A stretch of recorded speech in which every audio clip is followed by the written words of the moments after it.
Hello मेरे प्यारे दोस्तों, आप सभी को block mission manager Narendra Kumar Yadav का प्यार भरा नमस्कार। आप सभी का मुंशियारी ब्लॉक से हार्दिक स्वागत एवं अभिनंदन करता हूं। आज मैं दीनदयाल उपाध्याय कौशल विकास योजना से बेरोजगार युवा युवतियों को प्रशिक्षण दे रहे अन्वेश पांडे सर के द्वारा दिए जा रही जानकारी को मैं आप तक शेयर करना चाहता हूं। आप देखें कि किस तरह से ये जानकारी दे रहे हैं। ठीक है, आप लोग शायद लड़कों से डरते हो, लेकिन किरण बेदी से गुंडे डरा करते थे। ठीक है, इनकाउंटर स्पेशलिस्ट कहा जाता था उनको। ठीक है, आप लोगों को कर्णम मालेश्वरी के बारे में मालूम नहीं है, जो भारोत्तोलक है। आप लोगों को मैरी कॉम के बारे में मालूम नहीं है। मैरी कॉम से तो लड़के भी बॉक्सिंग करने से डरेंगे। ठीक है, आप लोगों को गीता फोगाट और बबीता फोगाट के बारे में मालूम नहीं है, जो 10 लड़कों का स्क्रू एक साथ ढीले कर सकती है। ठीक है, तो लड़कियां कितना कुछ कर रही हैं, और यहाँ की महिलाएं हम लोगों को बोल रही हैं कि हमारे पास बच्चे हैं, हम लोग प्रशिक्षण केंद्र में नहीं जा सकते हैं। ठीक है, तो चलो आप मान लेता हूं मैं, आप लोगों की भी दिक्कतें हैं। ठीक है, तो आजकल के युग में ना महिलाएं नौकरी तक कर रही है। आप शहर में जाइए, आप शहर में जाइए, उनके परिवार क्यों विकसित हैं? उनके परिवार इसीलिए विकसित है क्योंकि वो अपनी बेटियों को पढ़ाई लिखाई करवाते हैं, नौकरियां करवाते हैं। मैंने तो गढ़वाल में भी काम किया है और कुमाऊनी में भी काम किया हूं। मैं पौड़ी, गढ़वाल, रुद्रप्रयाग, चमोली, कुमाऊनी में नैनीताल, अल्मोड़ा, बागेश्वर, जनतापुर, पिथौरागढ़ में मैंने काम किया है। मैंने यहाँ पे लड़कियों की जो स्थिति देखी है वो मैं आप लोगों को बताना चाहता हूँ। 16-17 साल में सगाई, 17-18 साल में शादी और 19-20 साल में बच्चे। ये हालत है उत्तराखंड की लड़कियों की, और इस उत्तराखंड को देवभूमि कहा जाता है।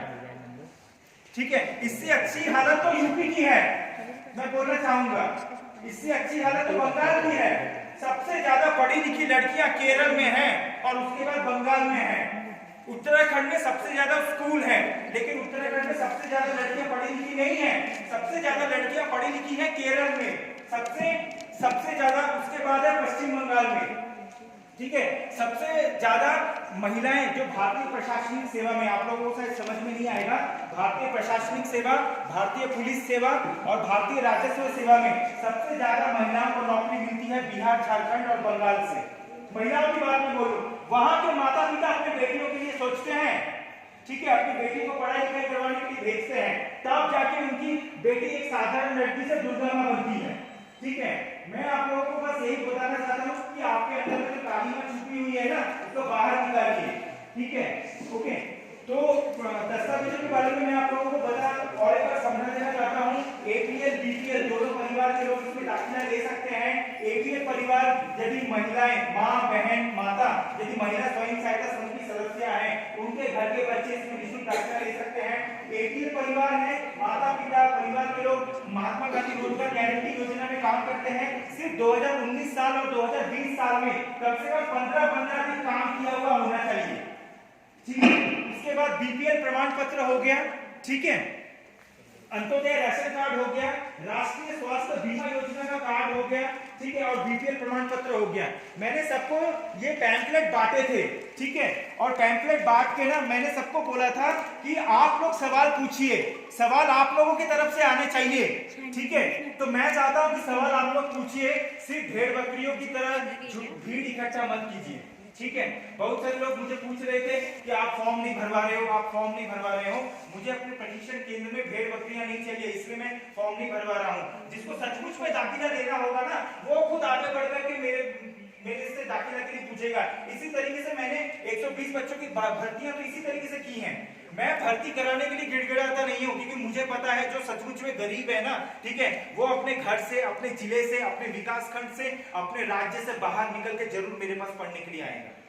ठीक है, और मैं अपने प्रशिक्षण केंद्र से, ठीक है, लड़कियों को लक्ष्मीबाई और रानी दुर्गावती बनाकर भेजता हूं। आप लोग शायद भूल गए हो कि झांसी की रानी लक्ष्मीबाई कौन है। ठीक है, जब 70 किलो का तलवार उठाती थी ना, और इधर 2 हाथ चलाती थी ना, 10-10 अंग्रेज भगवान के पास पहुंच जाते थे। ठीक है, आप लोगों को शायद रानी दुर्गावती के बारे में मालूम नहीं है, जिसने 3000 सेना के साथ अकबर के मुगल साम्राज्य के साथ 5 लाख सेना से लोहा ले लिया था, लेकिन सिर नहीं झुकाया था। सिर कटवा दिया था, लेकिन सिर नहीं झुकवाया था। हमारे पूर्वज वो हैं।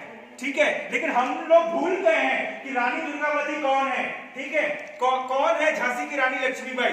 आजकल सिर्फ हम लोग एक साधारण महिला मां बन के रह गई है। ठीक है, मैं इस बात को, और मेरी माँ ने मुझे ये सिखाया है, जो माँ जन्म दे सकती है वही माँ जीवन भी ले सकती है। इसलिए माँ से बड़ा भगवान कोई नहीं है, और माँ को कभी भी अपने आप को कमजोर नहीं समझना चाहिए। ठीक है, तो दस्तावेजों के बारे में शायद आप लोगों को समझ में आ गया है। मेरे कोर्सेज देखिए बहुत ही साधारण तरीके के हैं। ठीक है, मैं आप लोगों को प्रत्येक दिन 2 घंटे अंग्रेजी बोलना, लिखना, पढ़ना सिखाऊंगा, 2 घंटे कंप्यूटर चलाना सिखाऊंगा। आपके अंदर का जो दब्बूपना है, डर है, ठीक है, उसको चीर के आपके अंदर का जो शेरनी है या जो शेर है उसको मैं बाहर निकालूंगा।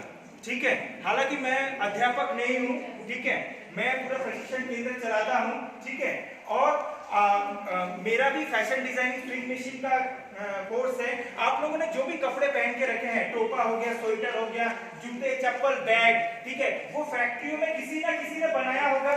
माफलर हो गया, ठीक है, जैकेट हो गया, ठीक है, शाल हो गई, ठीक है, उन्हीं कपड़े भी आप पकड़ लीजिए। ठीक है, तो हम अपने इलेक्ट्रॉनिक मशीनों से, जो हमारे पास ओवरलॉक, फ्लैट लॉक मशीनें हैं, मतलब एक मशीन में ना 5 धागे चलते हैं, और वो मशीनें हाथ पैर से नहीं चलती हैं, है तो सिलाई वाली मशीन, ठीक है, लेकिन वो इलेक्ट्रॉनिक मशीनों की सहायता से चलती है, उसमें पावर सेविंग मोटर्स लगी हुई है। ठीक है, तो उन मशीनों के द्वारा हम लोग बच्चों को हाथ का हुनर सिखाते हैं। ठीक है, ये कोरोना के टाइम पे सभी लोगों की नौकरियां चली गई थी। ये कोरोना के टाइम पे सभी लोगों की नौकरियां चली गई थी। मैं पौड़ी गढ़वाल में था और मेरे पास 15 महिला स्वयं सहायता समूह थे। आप लोग समझ पा रहे हैं? उनको मैंने सिलाई की मशीन दे दी और बोला मास्क बनाओ और ट्रिपल पी किट बनाओ। ट्रिपल पी किट का मतलब तो आप समझते हो ना, पूरा सर जो ढका हुआ रहता है। ठीक है, तो वहां पे पौड़ी गढ़वाल के महिला स्वयं सहायता समूह ने रुद्रप्रयाग हो गया, चमोली हो गया, बहुत सारे ट्रिपल पी किट बनाए, मास्क बनाए और बहुत पैसे भी कमाए। जब कोरोना से पहले और कोरोना के दौरान भारत का ट्रिपल पी किट बनाने में, ठीक है, या मास्क बनाने में कोई स्थान नहीं था। ठीक है, लेकिन नरेंद्र मोदी जी ने ऐसी व्यवस्था की कि कोरोना के दौरान ही भारत, ठीक है, दुनिया को दवाइयां बांट रहा था। ठीक है, जिस भारत को आप लोग पिछड़ा हुआ भारत मानते हैं, जिस भारत को विदेशी शक्तियां गरीब मानती हैं, उस भारत ने अमेरिका को दवाइयां भेजी थी। 110 देशों को हमने दवाइयां भेजी थी। और ट्रिपल पी किट बनाने में और मास्क बनाने में वर्तमान समय में भी और 1 साल पहले भी भारत दूसरे नंबर पे है। सोचिए, दुनिया में 190 से ज्यादा देश हैं और उन 190 से ज्यादा देशों में वैक्सीनेशन में भारत तीसरे नंबर पे है। बहुत सारे जो विकसित देश हैं, अमेरिका हो गए, रशिया हो गया, इंग्लैंड हो गया, वो तक भारत के ऊपर निर्भर करते हैं कि भाई हमको कोरोना का वैक्सीन दे दो। भारत इतना शक्तिशाली है। ठीक है, दुनिया की तीसरी बड़ी फौज हम लोगों के पास है। ठीक है, दुनिया में 10वीं न्यूक्लियर सबमरीन, शायद आप लोगों को पता नहीं होगा, पनडुब्बियां, ठीक है, दुनिया की 10वीं पनडुब्बी, सबमरीन पनडुब्बी हम लोगों के पास है। ठीक है, हम लोग वो हैं जिन्होंने 1962 में चाइना को जूते चप्पल मार करके भगाया था यहाँ से। हम लोग हैं जिन्होंने 1967 में चाइना को हराया था। हम लोग हैं जिन्होंने 1965, 71 और 1999 में पाकिस्तानियों के दांत खट्टे कर दिए थे। हम लोग हैं जिन्होंने सर्जिकल स्ट्राइक किया था। हम लोगों ने एयर स्ट्राइक कर दिया था। लेकिन हम लोग ये सारी चीजें भूल चुके हैं और हम लोग एक डरपोक साधारण इंसान बन के रह गए। ठीक है, हम लोगों के पूर्वज थे महाराणा प्रताप, ठीक है, जिन्होंने एक ही तलवार के झटके से बैरम खान को 2 टुकड़े कर दिए थे, उनके घोड़ों के सहित। ठीक है, हम लोगों के पूर्वज है शिवाजी। ठीक है, लेकिन हम सब ये सब भूल चुके हैं। हम लोग अपनी सभ्यता को भी भूल गए हैं, अपनी संस्कृति को भी भूल गए हैं। अभी सिर्फ हम लोगों को क्या याद है? शाहरुख खान, आमिर खान, सलमान खान, यही सब याद है। लड़कों को क्या क्या याद है? कैटरीना कैफ, करीना और ये सब। ठीक है, इसलिए मैं आप लोगों को बोल रहा हूँ। प्यारे दोस्तों, आपने देख लिया किस तरीके से कौशल योजना को प्रोत्साहित करते हुए अन्वेष सर ने अपनी बातों को बखूबी बताया। आपको सभी को जय हिंद, जय भारत।